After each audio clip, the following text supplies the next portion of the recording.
Yes friends, this is our third part of electricity from class 10 physics. तो ये बहुत ही important part होने वाला है. Cause in this part we'll discuss about Ohm's law and then we'll discuss about resistance. So बहुत ही important part है. तो अगर आप लोगों को याद हो तो पार्ट 2 में हम लोगों ने देखा वो बीकर वाला एग्जाम्पल, अगर आप लोगों को याद हो तो, जिसमें ये 2 बीकर्स थे एंड पानी इधर से उधर फ्लो कराना था. ये वाला एग्जाम्पल अगर आपको याद हो तो, एक में पानी कम लिया था, एक में पानी ज़्यादा लिया था, तो पानी इधर से इधर फ्लो कर रहा था. ठीक है, लेकिन क्या आप लोगों ने एक चीज़ ध्यान दी, अगर ये पानी अभी इतना था तो इसमें फ्लो कर रहा था, इसको और बढ़ा दिया जाए अगर पानी तो क्या होगा? तो इसकी जो स्पीड है ना फ्लो होने की, ये जो स्पीड है इसकी इसमें जाने की, वो बढ़ जाएगी. यानी एक चीज़ मैंने और बताई थी पिछले पार्ट में कि ये जो डिस्टेंस है इसको पोटेंशियल डिफरेंस कहेंगे. यानी इसमें आप लोग एक चीज़ समझे कि अगर पोटेंशियल डिफरेंस यहाँ पे बढ़ा दिया गया तो इसकी स्पीड बढ़ गई. यहाँ पे वाटर का सीन था तो यहाँ पे हम लोगों ने वाटर करंट को कंसिडर किया, वाटर करंट को. अब यही चीज़ अगर हम लोग अपनी जो सेल और वायर सेटअप का जो सीन है उसमें अगर अप्लाई करते हैं तो क्या होगा? यार देखो, अब वही सेल वाला सीन था जो हम लोगों का, उसमें हम लोग का पोटेंशियल डिफरेंस जो था एंड करंट फ्लो कर रहा था. अब वहीं पे अगर हम लोग यहाँ पे पोटेंशियल डिफरेंस बढ़ा दें तो क्या होगा? अब वही सीन अगर हम लोग सेल के केस में अप्लाई करें और वहाँ पे पोटेंशियल डिफरेंस बढ़ा दें तो जो इलेक्ट्रॉन्स का फ्लो है वो बढ़ जाएगा. और इलेक्ट्रॉन्स की फ्लो को हम लोग क्या कहते हैं? Flow of electrons is called current, यानी आई. यानी सेल के केस में हम लोगों ने देखा अगर पोटेंशियल डिफरेंस को बढ़ा दिया जाए तो आई बढ़ जाएगा. यानी अगर हम लोग पोटेंशियल डिफरेंस बढ़ा रहे हैं तो आई बढ़ रहा है, एंड अगर पोटेंशियल डिफरेंस को घटा रहे हैं देन आई घट रहा है. तो इससे हम लोग एक और चीज कंक्लूड कर सकते हैं. Now see what, potential difference को बढ़ाने पे आई बढ़ रहा है एंड पोटेंशियल डिफरेंस को कम करने पे आई कम हो रहा है. तो हम लोग कह सकते हैं कि potential difference is directly proportional to I. यानी V या कहो V is directly proportional to I. ये हम लोगों ने कंक्लूड किया अपने दो जो हम लोगों ने समझा अभी, ये बढ़ा घटा से उससे हम लोगों ने कंक्लूड किया that potential difference is directly proportional to I. और इसको ध्यान से समझ लेना क्योंकि यही अपना ओम्स लॉ है, यही ओम्स लॉ है. अब देखो ओम्स लॉ स्टेट क्या करता है कि एक कांस्टेंट टेम्परेचर पे अगर हम लोग करंट को दौड़ा रहे हैं तो जो उसमें पोटेंशियल डिफरेंस होगा या कहो तो जो करंट होगा वो पोटेंशियल डिफरेंस के डायरेक्टली प्रोपोर्शनल होगा. यानी वहीं फिर ये वाला सीन, अगर पोटेंशियल डिफरेंस बढ़ेगा तो करंट बढ़ेगा, पोटेंशियल डिफरेंस कम होगा देन करंट भी कम हो जाएगा. ये था हम लोगों का ओम्स लॉ, थोड़ा सा समझा हम लोगों ने. लेकिन हम लोगों को तो अभी इतना ही पता है that V is directly proportional to I. एक और चीज नहीं पता है अभी. आई होप आप लोगों के दिमाग में आ रही होगी यार, V directly proportional to I है. प्रोपोर्शनलिटी का साइन भी तो हटाया जाता है. यहाँ पे जब प्रोपोर्शनलिटी का साइन हटा के इक्वल टू लगाएंगे तो यहाँ पे कांस्टेंट जुड़ जाएगा and that constant is R. यानी V is equals to IR.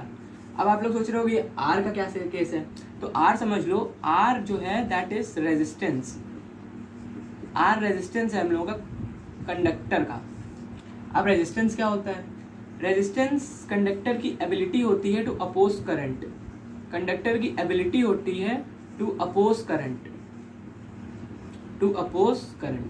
ये कंडक्टर की एबिलिटी होगी जो मतलब करंट को अपोज कर देगा. अब अपोज करना यानी इलेक्ट्रॉन्स अपना इधर जा रहे हैं मस्त एंड उनको एक फोर्स अपोज कर रही है, दैट इज कॉल्ड रेजिस्टेंस. अब रेजिस्टेंस का सर्किट रिप्रेजेंटेशन कुछ इस टाइप से होता है. This is resistance. इसको सर्किट में इस तरीके से रिप्रेजेंट किया जाता है एंड इसको R से डिनोट करते हैं एंड इसका जो SI यूनिट होती है दैट इज ओम. इसको इस टाइप से रिप्रेजेंट करते हैं. बहुत बच्चे सोचते हैं पता नहीं है क्या, आई इवन डोंट नो ये है क्या, but this is the symbol. इसको ओम कहते हैं हम लोग. तो यहाँ पे क्लियर हो गया थोड़ा सा रेजिस्टेंस के बारे में. तो अब अगर रेजिस्टेंस की बात हो ही गई है तो थोड़ा देख भी लेते हैं कि रेजिस्टेंस किन फैक्टर्स पर डिपेंड करता है. उससे पहले एक छोटा सा एग्जाम्पल है जो समझ लीजिए. अब समझ लो आप यहाँ पे हो, आपको अपनी गर्लफ्रेंड के घर जाना है. ठीक है, ये 2 केसेस है एंड ये भी 2 केसेस है. ठीक है, यहाँ पे भी आपको घर जाना है, यहाँ पे भी घर जाना है. तो यहाँ पे ये जो रोड है एंड ये जो रोड है इसकी लेंथ कम है एंड इसकी लेंथ ज्यादा है. तो आप कौन सा प्रेफर करोगे? ये वाला प्रेफर करोगे क्योंकि यहाँ पे जो ट्रैफिक है ना वो आपको कम मिलेगा. इस वाली रोड में आपको कम ट्रैफिक फेस करना पड़ेगा एंड इस वाली रोड में कंपेरेटिवली आपको ज्यादा ट्रैफिक फेस करना पड़ेगा. वही केस अगर इधर देखें तो देखो ये वाली रोड की जो विड्थ है ये कम है, एंड ये वाली रोड की जो विड्थ है ये ज़्यादा है। ये मस्त अपनी 6 लेन रोड्स बनी है, तो यहाँ पे आपको ट्रैफिक ज़्यादा फेस करना पड़ेगा, यहाँ पे आपको कम फेस करना पड़ेगा, क्योंकि आपके पास 6 लेन से आप इन्हीं भी 3 लेन से जा सकते हो। अब देखो उसी केस में यहाँ पे हम लोगों को यहाँ पे ट्रैफिक कम फेस करना पड़ रहा है, यहाँ पे ट्रैफिक ज़्यादा फेस करना पड़ रहा है। अब यही चीज़ को अगर हम लोग इलेक्ट्रॉन से रिलेट करें, तो इलेक्ट्रॉन में जो वायर है अगर उसकी हम लोग लेंथ को नॉर्मल लेंथ से बढ़ा दें तो इलेक्ट्रॉन्स के लिए ट्रैफिक बढ़ जाएगा, यानी उनका जो कोलिजन है, इलेक्ट्रॉन्स का जो आपस में जो कोलिजन होगा वो भी बढ़ जाएगा। अब जब कोलिजन बढ़ जाएगा तो उनका रेजिस्टेंस भी बढ़ जाएगा, क्योंकि resistance is opposition to current.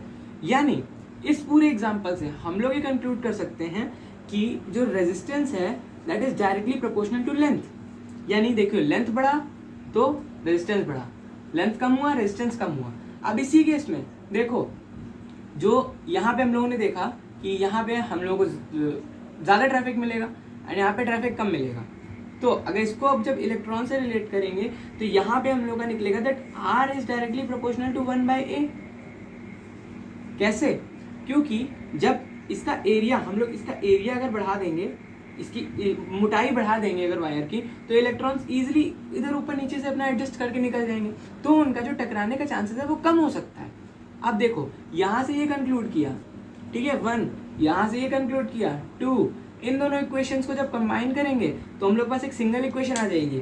अब कौन सी वो सिंगल इक्वेशन आ जाएगी, चलिए देखते हैं। अगर मेरे बताने से पहले आपने ढूंढ ली तो कमेंट बॉक्स में मेंशन कर दीजिएगा। इन दो इक्वेशन से हम लोग एक कंबाइंड इक्वेशन आ जाएगी, that is R is directly proportional to L/A। अब फिर से वही दिक्कत, यार प्रोपोर्शनलिटी का साइन तो हटाओ, हटा रहे हैं यार। R इज इक्वल टू, ये प्रोपोर्शनलिटी का साइन हटेगा, यहाँ पे कांस्टेंट लग जाएगा। अब सोचो सोचो ये है क्या, हाँ दिस इज रू, इसको रू कहते हैं, ये ग्रीक लेटर है। This is rho and this is Greek letter. अब देखो ये रू तो निकाल लिया, यहाँ से हम लोग को एक चीज और पता चली कि जो रेजिस्टेंस है ना वो सिर्फ लेंथ और एरिया पे नहीं डिपेंडेंट है, वो एक तीसरे फैक्टर पे भी डिपेंडेंट है, दैट इज रू। लेकिन रू क्या है वी स्टिल डोंट नो, लेकिन इतना पता है कि वो तीसरे फैक्टर पे भी डिपेंड करता है, not only on length and area but it also depends on the third factor रू। अब देखो यार, पहले तो चलो पहले रू की वैल्यू निकालते हैं, देन देख लेते हैं, नहीं पहले देख लेते हैं देन वैल्यू निकालते हैं।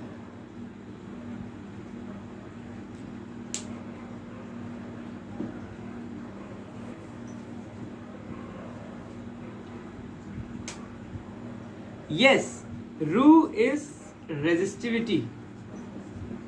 अब ये थर्ड फैक्टर है, कौन सा नाम ले लिया, रेजिस्टिविटी। ये क्या है, अब देखो ये क्या है, मान लो आपके पास 2 वायर है। अब परेशान मत होना, वायर तो बार बार बनाना पड़ेगा, इलेक्ट्रिसिटी चैप्टर है। आपके पास 2 वायर है, ठीक है, ये बना है आपका सिल्वर का, ये बना है आपका कॉपर का। इसमें दूसरे एटम्स होंगे, इसमें दूसरे होंगे, मतलब उसमें सिल्वर के एटम्स होंगे, इसमें कॉपर के एटम्स होंगे। लेकिन ये देखो सिल्वर, ये वायर बना है सिल्वर से, ये बना है कॉपर से, यानी इसका मटेरियल है सिल्वर, इसका मटेरियल है कॉपर।